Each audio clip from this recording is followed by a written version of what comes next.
د خپل مور ډېر احترام کوي. صحیح حدیث کې راځي نبی مهربان صلی الله علیه وسلم فرمایي هغه صحابي تپوس کوي چې حسن سلوک زه چا سره وکم، څوک حقدار دي چې هغې سره زه ښایسته سلوک وکم. نبی پاک علیه الصلاة والسلام فرمایل امک، ستا مور.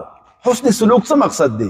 زه ورسره خوږې خبرې وکړم، زه ورسره نرمې خبرې وکړم، زه ورسره ښه اخلاق استعمال کړم، زه ورسره نرمه لهجه استعمال کړم، په مینه محبت هغې سره خبرې وکړم، د هغې سختي برداشت کړم. دا ټولې په دې کې راځي. نبی پاک علیه الصلاة والسلام ورته 3 کرته ویلي مور ستا، مور ستا. ښه اخلاق، نرمه لهجه، خوږې خبرې.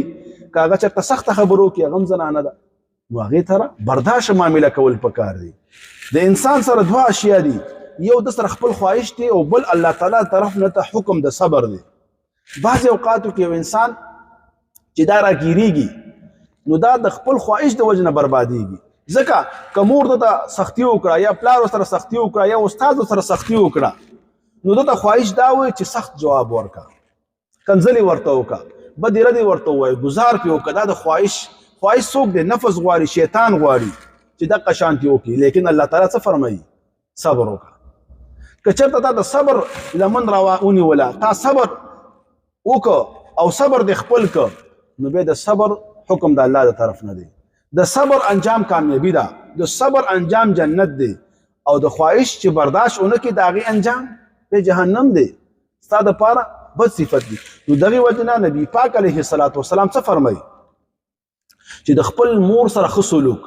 3 ځل نبي پاک علیه الصلاة والسلام وفرمایي. دا یې نه دي ویلي چې د ملګري سره ښه اخلاق چلوه، دا یې نه دي ویلي د ګاونډي سره ښه اخلاق چلوه، د استاد سره ښه اخلاق. بعد کې خبرې دي. اول ستا دا مور ستا دپاره اوله مدرسه ده. اکثره مدرسې کې چې کله د ماشوم تربیت کېږي نو د تربیت هم یو قسم علاج وي. کله کله به ترخه دوايي هم تا ته درکوي، کله کله به ته انجکشن هم وهي، کله به بیماري دومره زیاتېږي چې هغې دپاره د اپریشن ضرورت هم کېږي. نو دا ارث ستا دپاره کېږي، ستا د فایدې دپاره کېږي، تا نه یو ښه انسان جوړي. لکه ډاکټر کله کله تا ته انجکشن وایي، کله کله تا ته اپریشن کوي. دا یو مقصد خو دا نه چې ته مړ شي یا ته هلاک شي یا تا ته درد محسوس شي، نه. د هغه مقصد ستا د صحت، ستا د ښه کېدو، ستا د ښه ژوند او تا دپاره د یو ښه روغ جوړ انسان کېدل هغه دپاره ضروري وه. دا هر څه دا د هغې دپاره کوي. نو دقه شان مور هم وي. نو لحاظ د وجې نه علما فرمایي مور اوله مدرسه ده.